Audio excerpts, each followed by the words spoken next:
Hello, everyone. Welcome to the Effective Prospecting in the Digital Age webinar. My name is Gloria Lafont. For those of you who don't know me, I've been working with distributors since 2015. Before that, I was a distributor myself. I had a distributor business, a creative agency type of business, offering also marketing services to small businesses in the area. I've been a mentor at Promo Kitchen. I've been a board member at my regional association, volunteer at PPAI. I've been a speaker and trainer at PPAI and other industry events, and also a contributor to industry publications. I'm all about my family, just like you.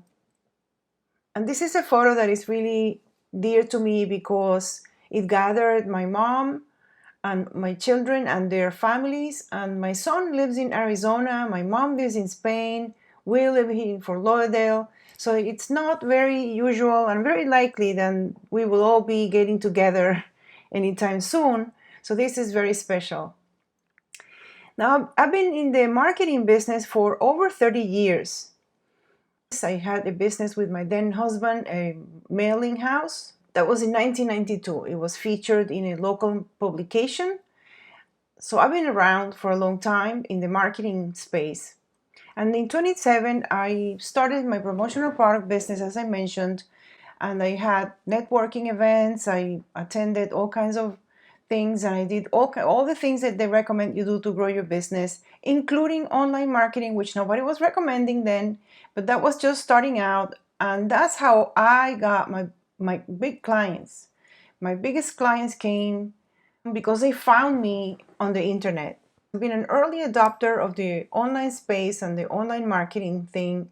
I'm also very involved in the industry. I'm very interested in helping distributors move on to the digital age, transition as they should.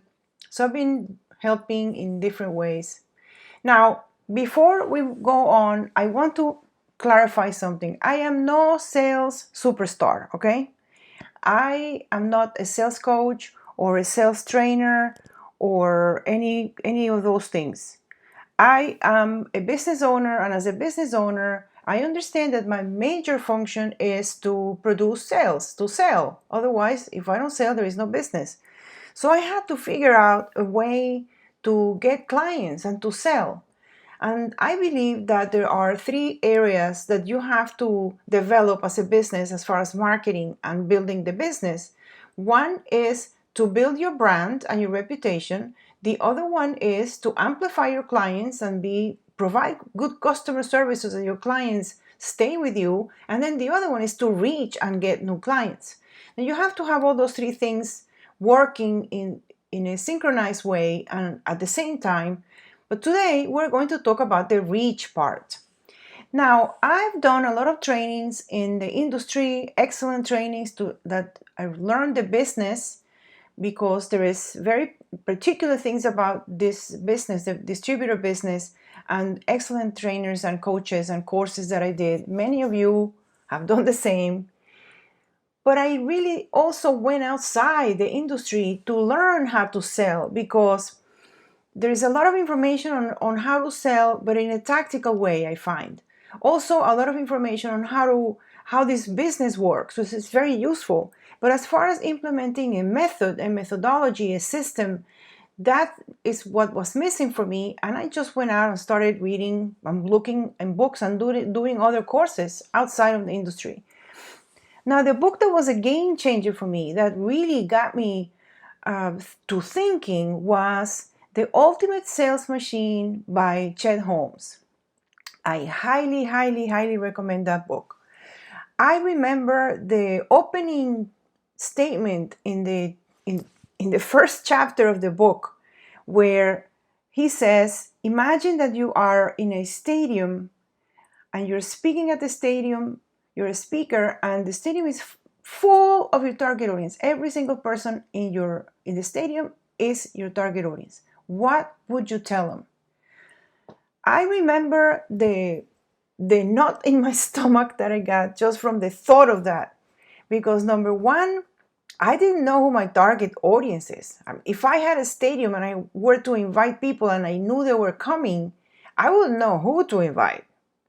Number two, I didn't know what to tell them. If in the case they were there, I didn't know what to tell them. But of course, if I don't know who they are, how am I going to know what to tell them? So that really made me realize that I had to go a step back before actually picking up the phone and calling anyone. I had to really be clear on a number of things. But the other thing that this book was really good about, and the concept and the entire concept of the whole book, is to create a 100 dream client list and to focus on those dream clients and market to those dream clients. So that was really interesting to me because it kind of focuses your target, and you're focusing on one thing instead of doing 1,000 things. So that to me was very, very interesting, and it really helped me implement a system. Then the 5 Minutes with Vito is an excellent book, 5 Minutes with Very Important Top Officer. It's all about how to approach the CEOs and high management and what moves them. So that was extremely interesting, and I really applied those principles to my meetings, and I saw how well they worked. So that's by Sandler Training. That is an excellent organization, by the way. Then Selling Sucks is a very basic book. I think that was the first book that I got when I first went into the promotional product business.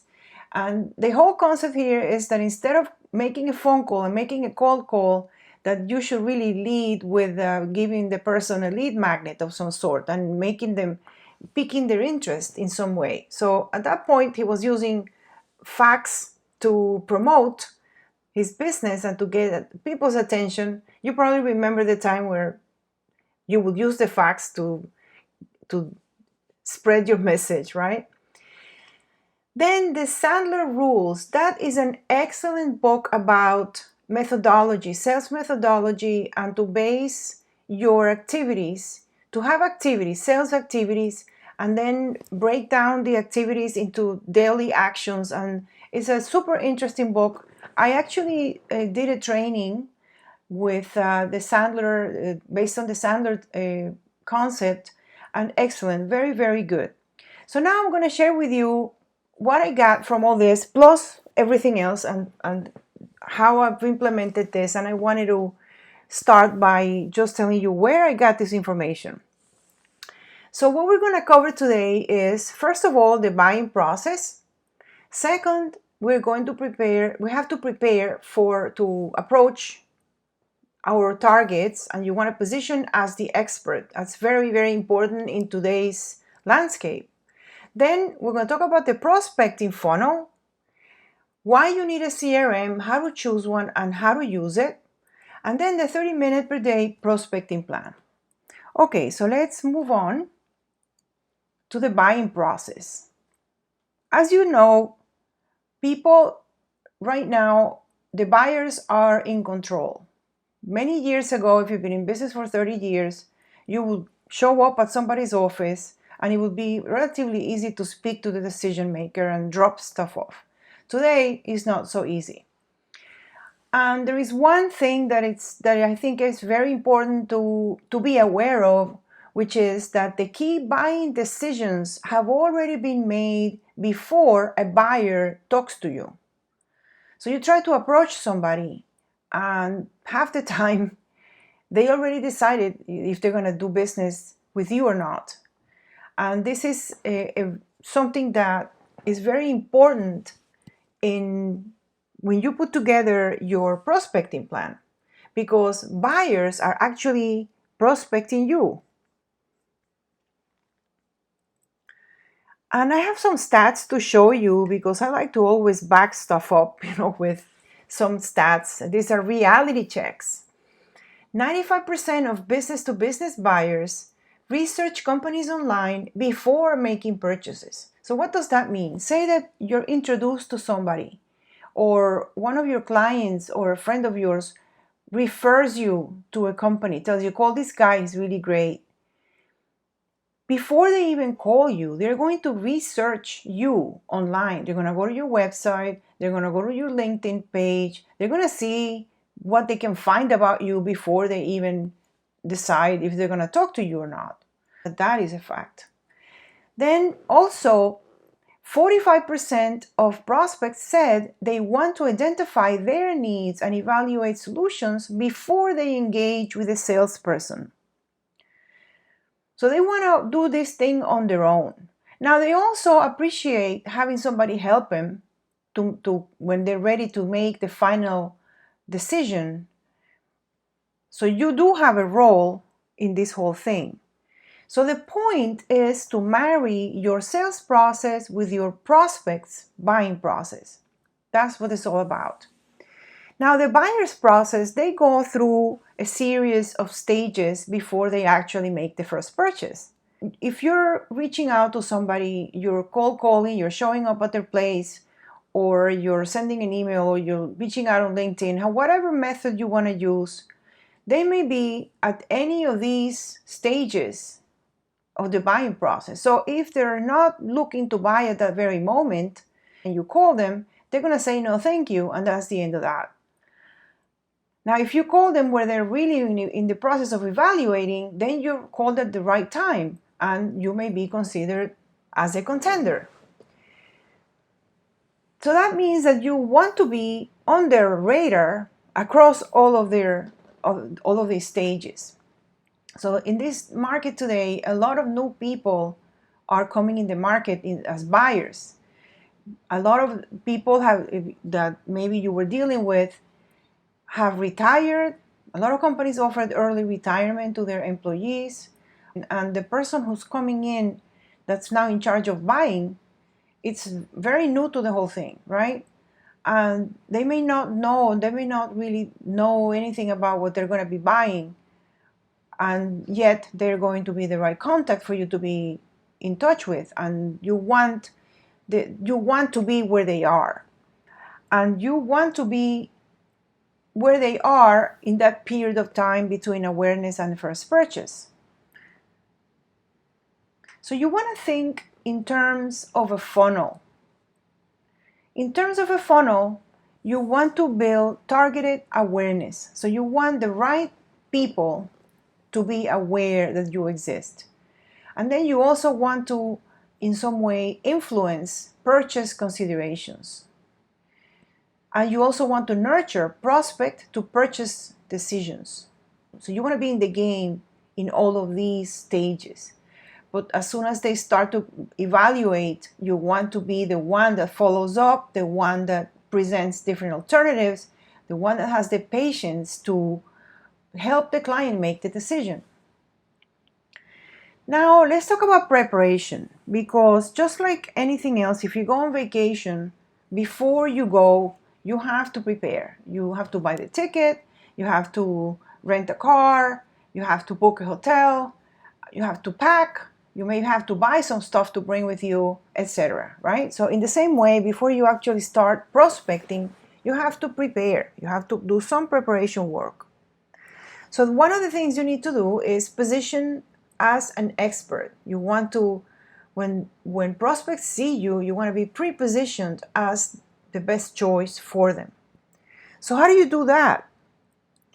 The first thing you need to do is define your target audience. Just like I mentioned before, if you had to invite people in your target audience to a stadium to speak to them and pitch to them, who would you invite? So it's very, very important that you have clarity in who your target audience is. Because that's how you're going to be able to be present in their environment, and then you'll know how to get their attention and also deliver value. So let's talk about defining your target audience. I know that this is hard for some distributors because they feel that they don't want to limit themselves, but this is kind of a key component that you really have to get over any kind of fear if that's you, not wanting to define who your target audience is. So first, you want to identify the types of companies that you want to work with. You want to identify the industry, or by industry, annual revenue, number of employees, type of events they do, type of solutions they buy. So in other words, it doesn't have to be just one particular industry. It could be that they all do a particular type of event, or they buy a particular type of solution. So this way, but you need to identify who are those group of people that you would love to have as clients, and what kind of companies are they. When you define the type of company first, then you're going to know if somebody comes to you and it's not the right type of company, you know it's going to be a waste of time, and you're not going to waste any time with those kinds of companies that are not going to buy from you. Then within the companies, you want to know who the buyers are. What are the characteristics of the buyers in terms of their role in the company? Many times, the person who is in charge of buying and dealing with you is not the final decision maker. If there is a marketing team in place, the marketing director is probably not going to be the person that you're talking to. You're probably talking to a marketing assistant or somebody below that level. So that person needs to get approvals. So this is a complex type of sale. And you need to know what the steps are and what does the buyer that you deal with goes through to get those approvals and to get that in place. So you want to know things like, what does a day at work looks like for them? What questions do they ask? What's important to them? And who do they answer to? Do they have to put up with a lot of red tape where they have all kinds of people, they have to wait for this one to approve, and then the other one doesn't like it, and then this one wants you to work with their friend? So you want to know all of those things, because the more you know about them, the more you will know how to help them, how to make things easier for them, and that's how you deliver value. Now, you know that search, social, and mobile have changed the game dramatically for the promotional product business and for any business, really. So, in order to be present in their environment, you have to be you have to be on social. And you have to show up on searches. We're not going to talk about that today. We're going to talk about being present in your buyer's environment. Now, with all this COVID thing that had to make everybody sort of isolate in their homes, I find that we have become more connected. We are more connected through social media than we were before all of this pandemic thing. So it is important that you are also in that environment. So being present in their environment, what that means is social media. Social media, and what you want to do is get noticed, pique interest, and get their attention. So how do you use social media? You use social media to connect with others. You use social media to do research on potential clients, potential leads, and prospects. You use it to entertain. You want to get people's attention and have some light posts every once in a while, right? You also use it to inform about products, about trends, different kind of new things coming in the market, issues happening. You also use it to enable people to sell from you and to make decisions, to educate, to sell, yes, to sell. Also to amplify your message, and to engage with other people. Those are all ways of using social media. So what should you be posting, right, to get on people's attention, to be interesting? We're going to talk about that in more detail in a little bit, specifically about what you will be posting. But usually you want to have a combination of things, and you want, for example, content snippets. If you wrote a blog post, you put a little quote from the blog post on there. You want to post your work. Your work is, I think, the number one thing that you should be posting. That is the most important because it's going to kind of bring your business to life, bring your what you do to life. Also tips about how to select a product, how to print something, tips about promotional, how to buy promotional products in general. Product features, you want to have a new product and show the new product, but you don't want to make it all about products, okay? Because sometimes a lot of people, especially those who sort of subscribe to some kind of service, every single day you're posting a different product. It doesn't matter how beautiful the picture is. If all you post is products, then you will be known as a product person, a commodity seller. Also, stats on the usage of promotional products. Inspirational quotes, those are great. Funky holidays, you can own the funky holidays. National Donut Day or whatever, right?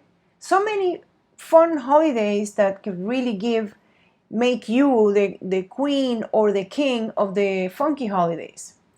Now, I want to say something about the services that post for you on social media automatically, where you don't have to do anything and every day you have a beautiful post.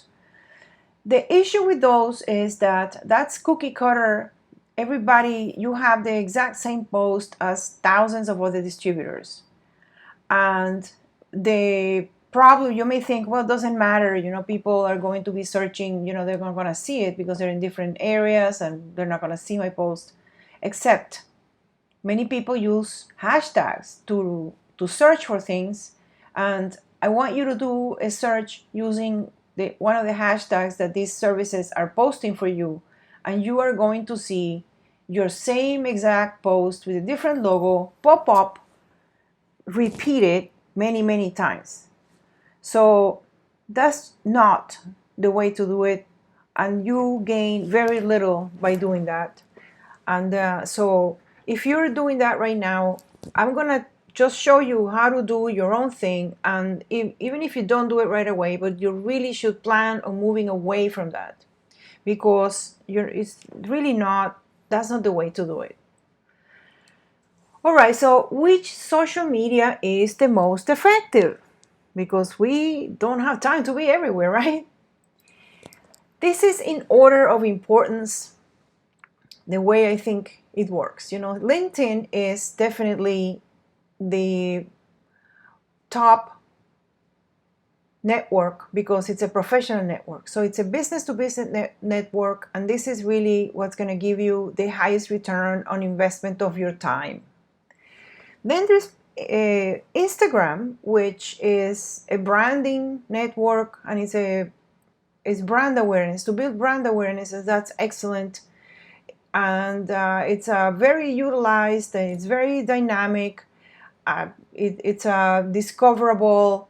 It's not as easy to build an audience as it was a few years ago, but it still is. If you use the right hashtags, if you follow the right people, you can start building your own presence in there. And also, you should really follow every single one of your clients and prospects on social media. Now, Facebook, it's attached to Instagram, and Facebook is good because you can share things to groups, local groups. You'll have business groups that are in your area, and you should definitely participate in those groups, answer questions, post ideas, and things like that. Especially your work. We just did this, we just did that. You don't want to be pitching in those groups. That is not something that I wouldn't recommend. Then Twitter, I find that Twitter, for a distributor, if you have a Twitter account and you're active on it, continue. But if you don't, I really don't recommend that you go and start working on it and building that from scratch. Before you even decide, of course, you would have to look and see if your clients are there. But I'm finding that Twitter is moving into a different direction, and small businesses is not what it used to be. So because you have to limit your bandwidth, because so your bandwidth is already limited and you don't want to stretch too much and then not be anywhere, I would just not be on Twitter. Now, I want to do a special mention on Pinterest. Pinterest is an extremely useful network. It's not social media, it's more of a search network. But if you start using Pinterest, it's going to be very positive for you to build your brand and to build connections, because Pinterest it's a world of its own, and I don't want to get too deep into it. But once you have mastered LinkedIn, Instagram, Facebook, and you kind of have a system going, and then explore Pinterest. Okay, so what social media activities would you be kind of doing, right? So every day you want to be posting on social media, and you would use a scheduling tool for that. You don't need to do this directly. You could actually do that once a week. Have your posts, work on your social media once a week, and have everything already scheduled. Then you also want to post on your personal LinkedIn every day.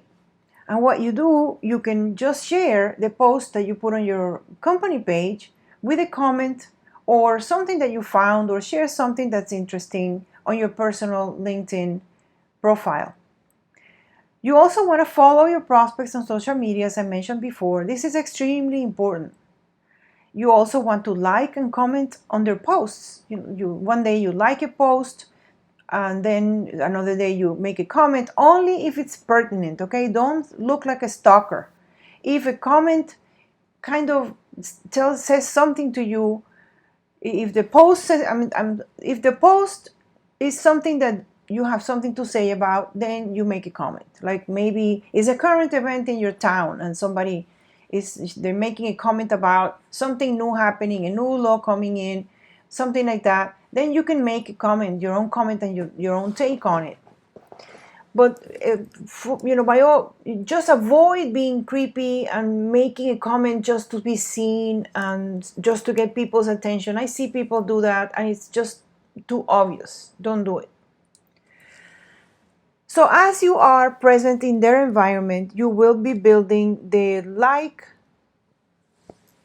know, like, and trust factors. That's how it works.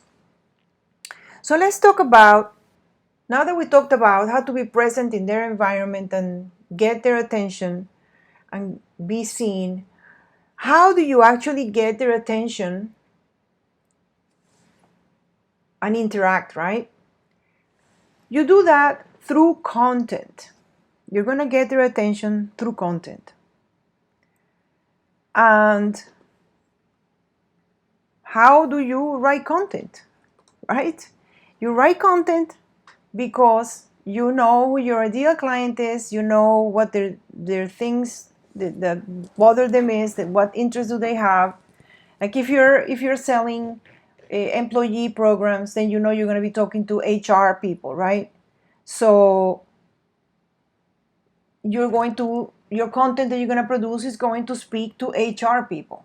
Just an example. Now, one thing about content, as I mentioned before, you absolutely want to stay away from cookie cutter content. Okay, cookie cutter content that is massively produced and sold, distributed to many people. Like for example, I know that some services post content on your website. That content is so generic and it does absolutely nothing for you at all. You're better off not investing in that. The money you're paying for that content is going in the garbage. And it looks good on your website. It makes you feel that you have something on there, but it doesn't really do any job as far as impressing your target audience. You got to really produce the content yourself. And I'm going to tell you how to do that. So the first thing you need to do is determine your top topics that you're going to be talking about. So these here are examples of different topics. So for example, sustainability is a topic, trade shows, employee programs, cannabis is big right now, school, safety programs, healthcare marketing, and any other niche market that you can think of. Okay, so many of you are already specialized or more specialized than you think. So you want to kind of determine let's say 3 to 5 areas. You can start with 3 so to keep it simple. Once you have selected what topic, you would start developing content around that topic as, let's say, subtopics, and then you would write posts, you would put pictures, different things about it. I'm going to give you an example. So let's say that we pick the sustainability topic. Then your subtopics can be tips and advice on how to choose sustainability products. It could be thought leadership posts, like for example, different types of products that are the way that they're produced, and your opinion on that, how some things may be too costly, or some things may have other after effects that are not so good, and sometimes you can find an article on Forbes magazine or Entrepreneur magazine, anywhere like that, and you can that you think it would be good to share with your audience, and it's about your topic. And you can write 2 or 3, one paragraph saying, highlighting the point that spoke to you and that you want to highlight, and then you link the post to it. You say, this is a post about this and that. I really agree with this point of view. It explains this. Here is the article, right? So then you're not plagiarizing anybody. You don't want to be doing that. You're kind of making a comment on something that someone else wrote, and you're bringing that to the attention of your audience. Then you also product insights, of course, like for example, top new products coming in the market, new materials, things like that. Then when you're going to the actual examples, giveaway ideas, sustainable products in bags, bottles, whatever, right? Different imprint methods, which ones are better than others, more sustainable. Event product ideas that are sustainable. Product trends. Compliance and incentive ideas. Like for example, some organizations may have trouble getting their employees to comply with rules, so you want to give ideas on how to incentivize that. Issues and current events, sustainable materials, and so on and so forth. So I hope this gives you an idea of what you could do. Now, where can you find information that you could kind of use as inspiration or a starting point? The first place is your own projects, your own case studies. You have a lot of stories about your own projects. So if you have it before, what the challenge was and what were people trying to accomplish and what the results were, then you can do a case study. If it's doesn't have all of that information, then you can just tell a little story about the project, what makes it interesting.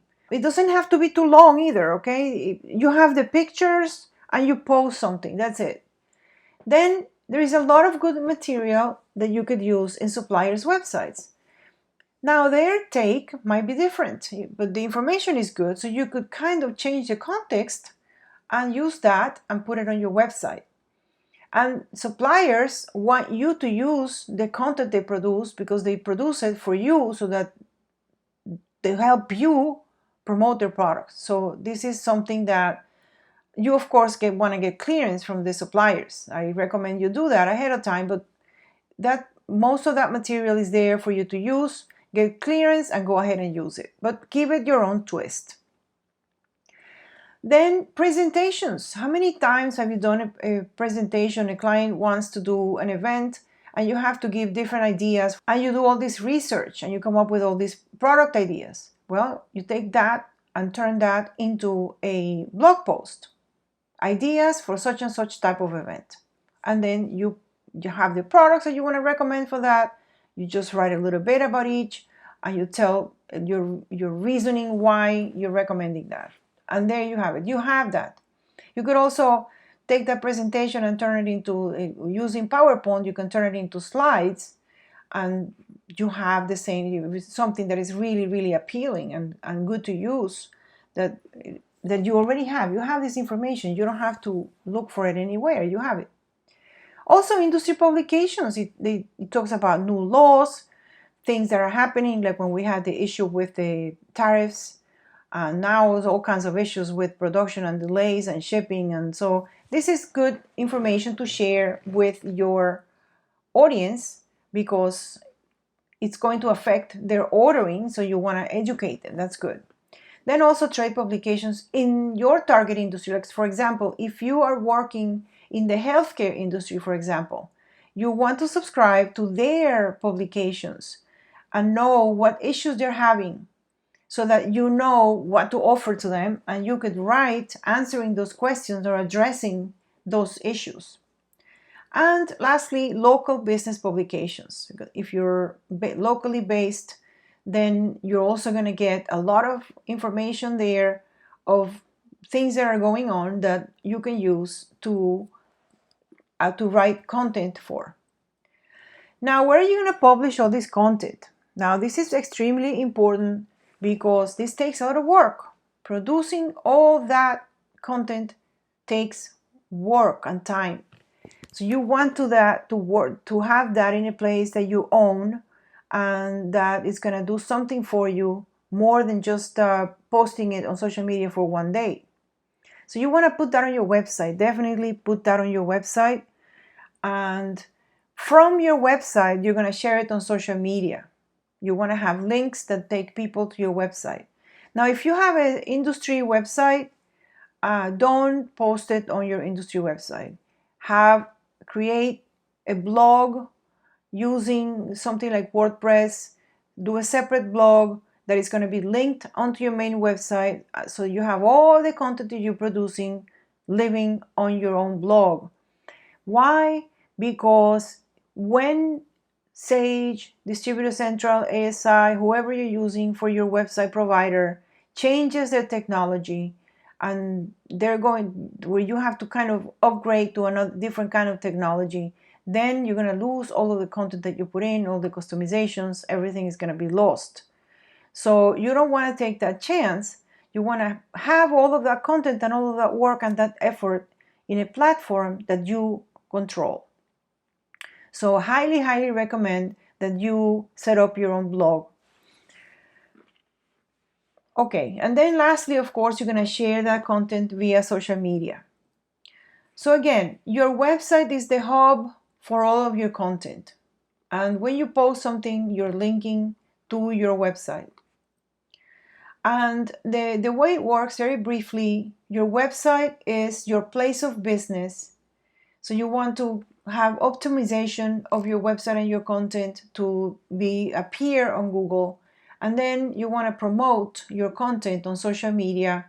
And that's like the outer layer. And all of that is going to drive traffic to your business.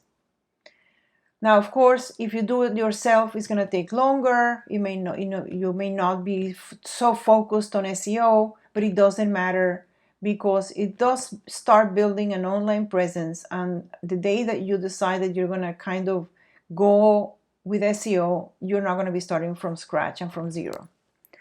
Okay, so what types of contents? Okay, so the types of content is the media, because sometimes people say, oh, I created content and because I did a video. That is just one vehicle, one way of delivering the video. So it's the content, the exact same content can be a blog post. You can then turn that blog post and send it out in a newsletter. Like if you write a blog post, top trends in sustainability for 2021.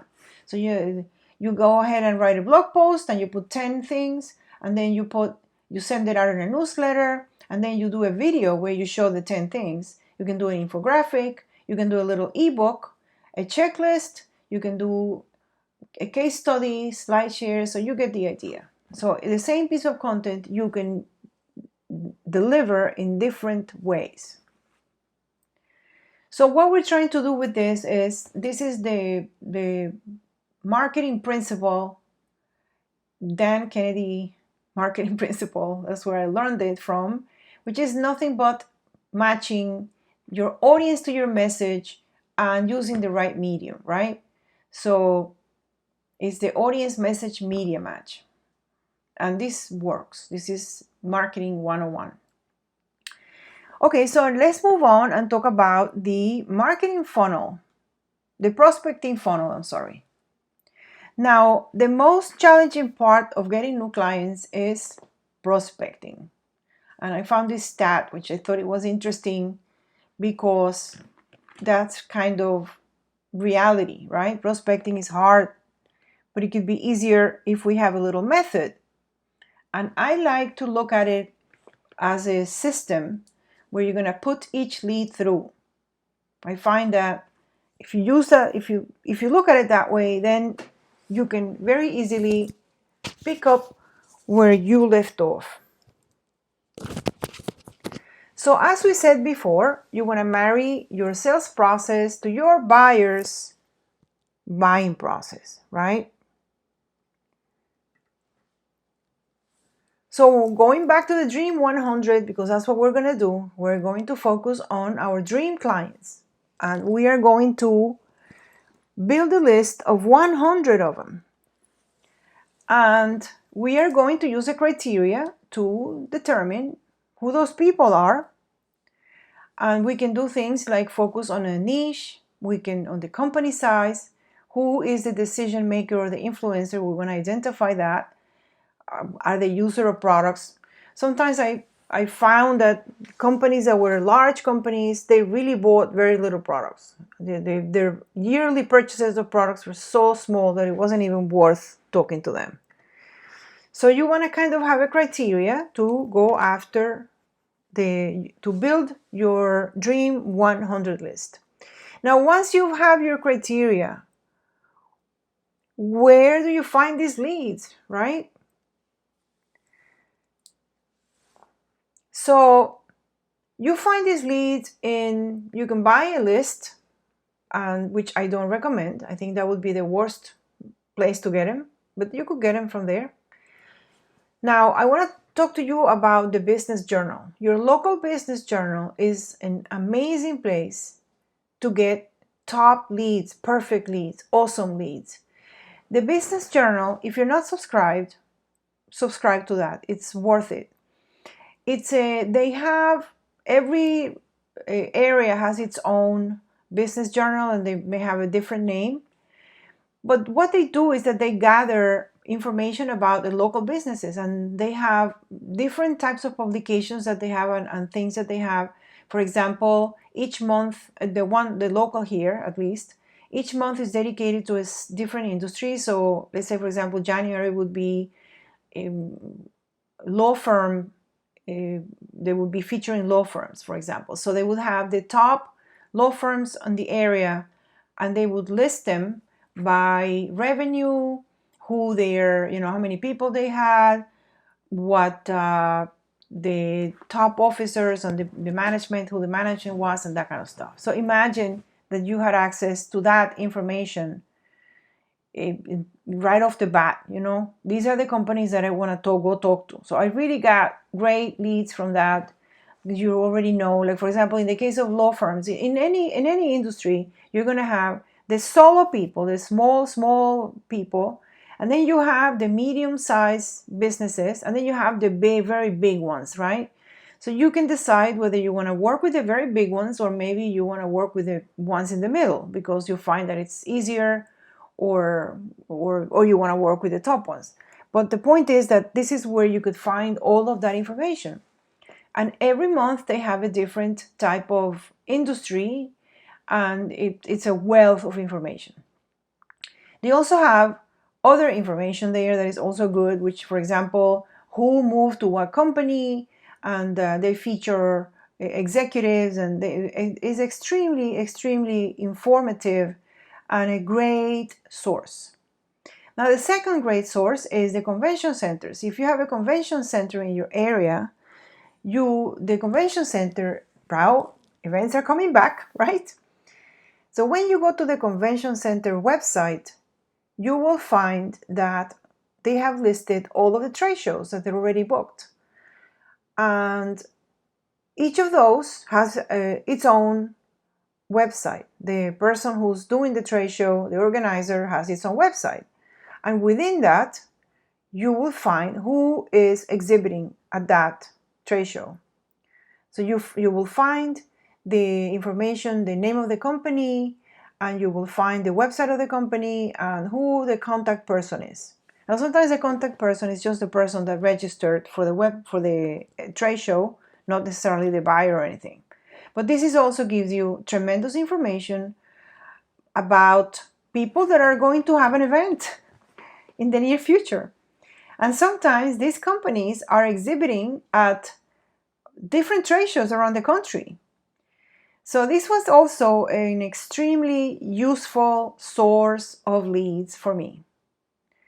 And then industry associations, like for example, if you're going to work with companies like construction companies, for example, so then you would join their association and you would find leads within the association. But to me, my favorite ones, because I didn't join these associations, but I was kind of involved. I was a speaker at their events, the Architects Association and the engineers, the architects, not the engineers, the architects, and then some construction companies that did some events, the big construction companies in the area. But to me, the top ones, the best ones were the Business Journal and the Convention Center. So now that we know, when we start to find leads, what do we do with all those leads, right? Okay, so the first thing we're going to do, we're going to be building our Dream 100. We're going to just take a regular spreadsheet and we're going to have 3 tabs. One tab is our raw list. We add people to that list. Then we have another tab with the research. As we research, we do that. And then we finally have a clean list with our prospects, the dream prospects. Now you can have somebody do all this for you. Like I had somebody research the leads, go to their website. Are they worth it? Are they big enough? All that kind of stuff. And then the raw list, if you have a spreadsheet, say a Google Sheet is what I have, then you can share that with your team, with other people that help you. And also you can add, as you find people, you come across people on your phone, checking something, and you find somebody, then you add them to your list right from your phone, right there. So I find that is really a good way to have things in one place and know where they are. So once you have this, all of this, you start putting people in there and doing research, and then you move them onto the prospect list. Then you want to reach out. So at that point, you want to enter them in your CRM system and you want to make the first contact. And then you're going to want to follow up until they do their first purchase. So you will have them in your CRM system. Now, the first contact could be cold calling, LinkedIn connection, canvassing, which is not easy these days, mailers that you send out, or cold email. Now, I want to say something about cold calling. When I'm talking about cold calling, I'm talking about picking up the phone and calling somebody, because I posted on the Facebook group, on our Facebook group, I posted this question: how many of you who do cold calling, who build a business doing cold calling and recommend cold calling, have gotten a client in the last 6 months from cold calling? So I got a lot of answers. Why are you knocking cold calling? Cold calling is awesome, it's great. But they were also saying, by cold calling, I mean showing up and this and that. So no, I'm talking cold calling. And by the way, nobody said, I got clients by cold calling in the last 6 months. Nobody answered that. So I am going to say that cold calling may have been very good at one point, but it's no longer good. But if you like to do cold calling, by all means, because you want to use all the methods. Now, I just found this little stat that I thought was interesting. It takes 18 calls to connect with a potential buyer on average. So, calling the same person, imagine that. So, then we have to follow up. You made the first contact and you have to follow up because they're not going to buy the first day, right? As we saw before, they could be at any stage in their buying process. So the follow-up, you want to have a series of direct messages. You want to also like their post. You want to be visible to them on social media. And you can send a mailer. You can send newsletters. By a mailer, I mean maybe a self-promo or an envelope with a few things or whatever, right? When they make the first purchase, you're not done with this. Now you have to really delight them, right? So you want to send them a welcome email, send them a welcome gift, order progress emails. This you should do with all your clients. You want to send them a thank you card after the order is delivered, and you want to send them a thank you email as well. And I always used to send a follow-up email. How did your event go? Did people like the stuff? Something like that, like 2 weeks after the event. So all of these things you schedule on your CRM, because without the CRM, it's very hard to remember and keep track of all this. But what I mean by that is that when the person bought the first time, you want them to be a repeat customer, and this is how you get them to be happy that they chose you, right? So let's talk about the CRM. The CRM is a very useful tool to keep track of the prospecting process, all of these different things that you have to do and all of these different activities, and see where you are with each prospect. Because I like the idea of thinking in terms of activities. I'm going to do sales. I'm going to spend an hour today in sales, and I'm going to do these activities. So I go to my CRM and I know who I have to follow up with, who I have to send a DM to, and that kind of stuff. And we're going to see how that's going to come together. So in your CRM, you would have these main things, the first contact, the follow-up, and the first purchase. Now, the follow-up is what takes the most time and the most effort, right? Because you may have to follow up 18 times before somebody actually buys from you. So, but you want to keep track of what you're doing. And you may want to, you want to connect on LinkedIn. LinkedIn is your best friend, okay? So you want to connect on LinkedIn and then starting sending DMs. Now the DMs are not, can we jump on a call? Do you want to buy something? Are you ready to buy? No, that is just not what I'm talking about. Don't do that actually. But you want to have a series of DMs. For example, the number one, I love to connect with you. Very simple. Would you add me to your network? I'd love to connect. That's it. I see you're in my same town. I'd like to connect. And then, thank you for your connection. I work for this company. Look, very nice to meet you, or something like that. And then the third DM, that's the most important. You are going to send maybe 2 weeks later. Here's a post about the top trends in promotional products for 2021, for example. And we wrote this post, and you put the link on there. Now, if you do that, you're sharing information that if the person buys promotional products, they're going to be interested in that.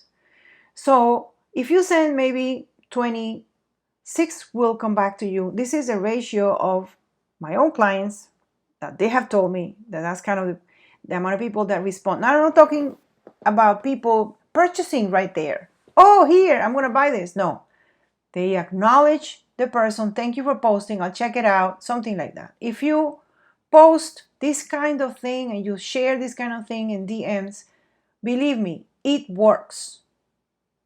If you post generic stuff and you're like pushing, doesn't work.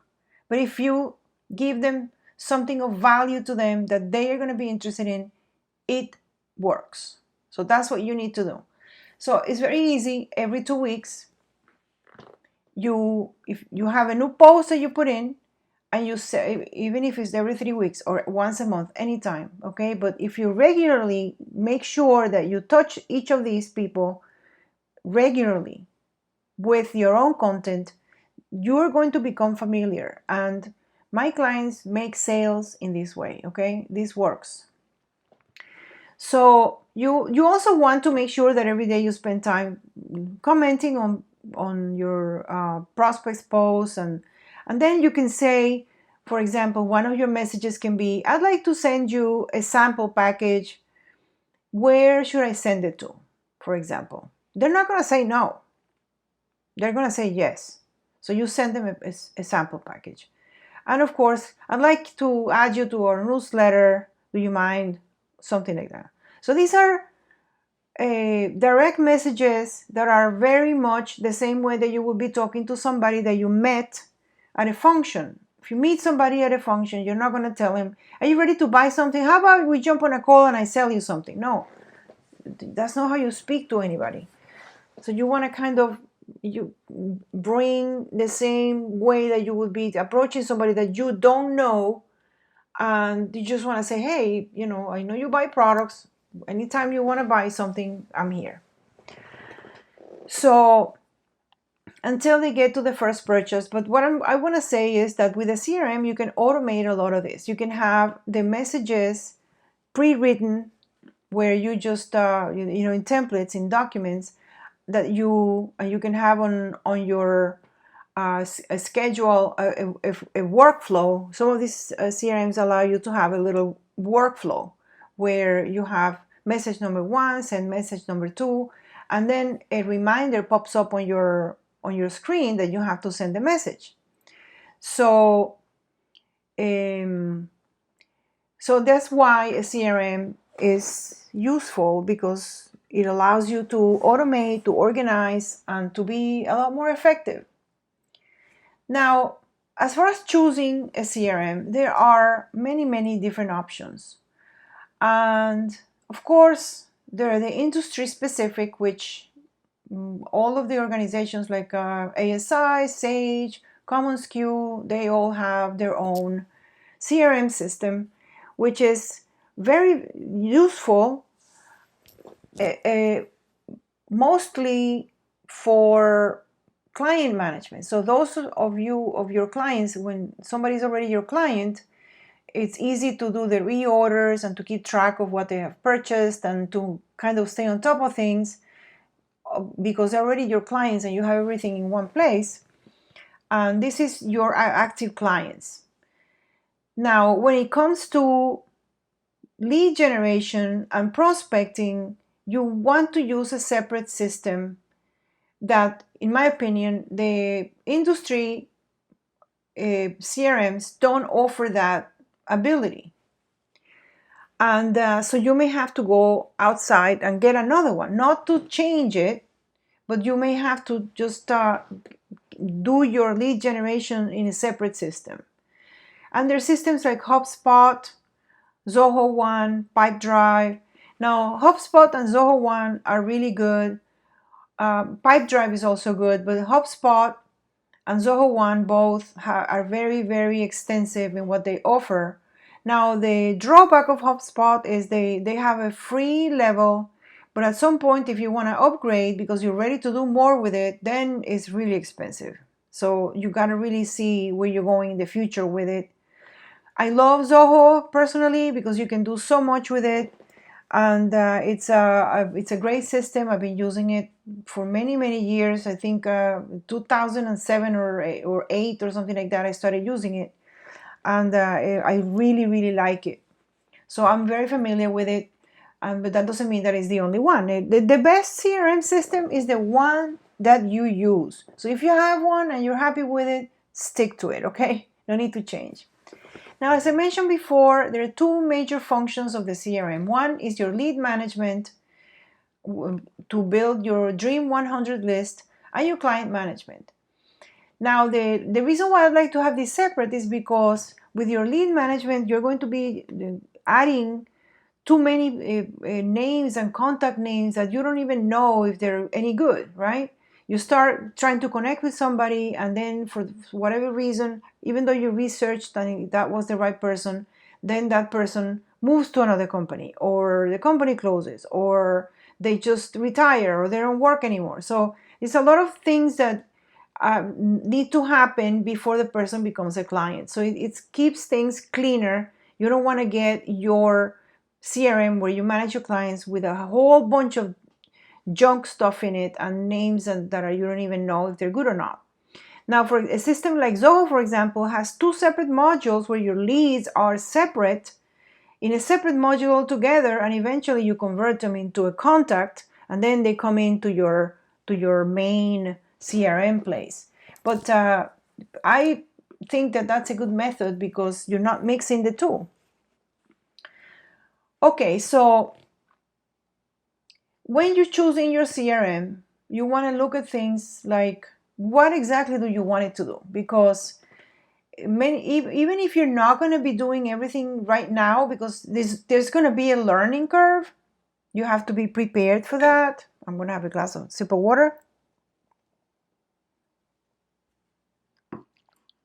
So, but you want to know what this system can do in the future. As you do more, you're going to want to do more.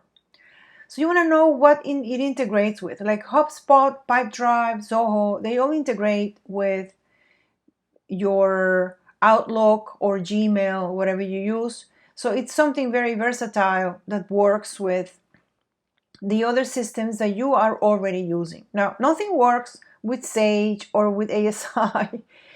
Those systems work a little bit like silos and you need them, right?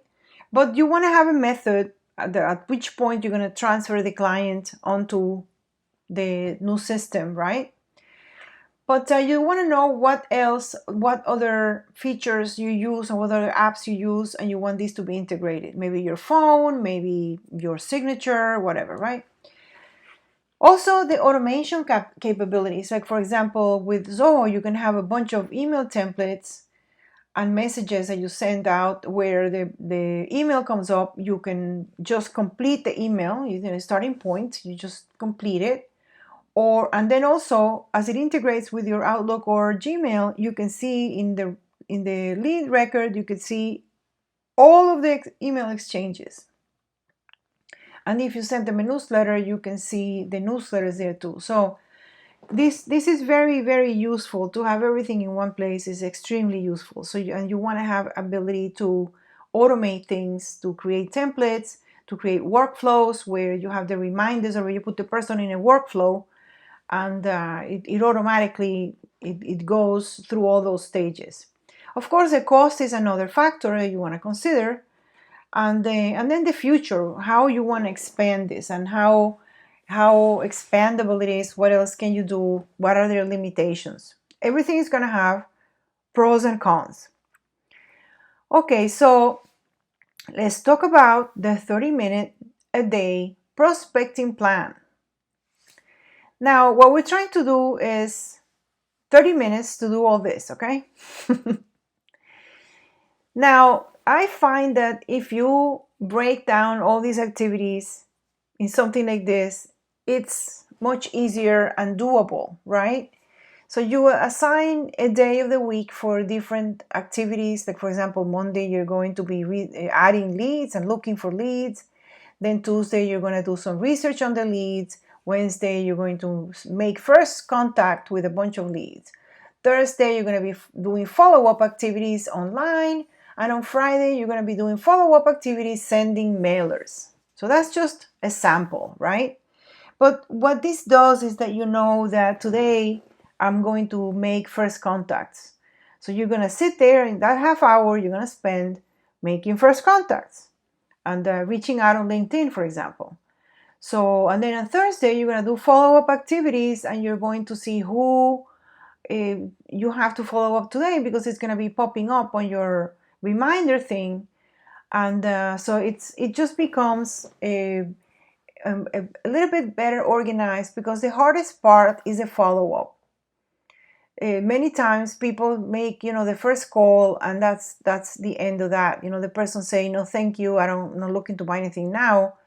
And that's the end of the conversation. So you don't want to kill the conversation there. You want to have an open conversation so that you can be present at all the journey, during the journey of this client as they are going through the buying process.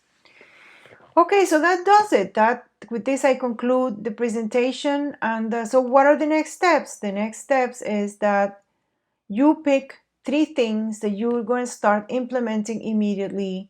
And I would love to know what those 3 things are. Because if you don't take action, nothing happens. So I hope this was valuable and that it really gave you a good plan, a good outline, and how you can add to whatever you're doing already, because I'm sure you are doing something, and how to make it better. So with that, I want to thank you for your time. Just send me if you have any questions or need any help with anything, let me know. Bye now.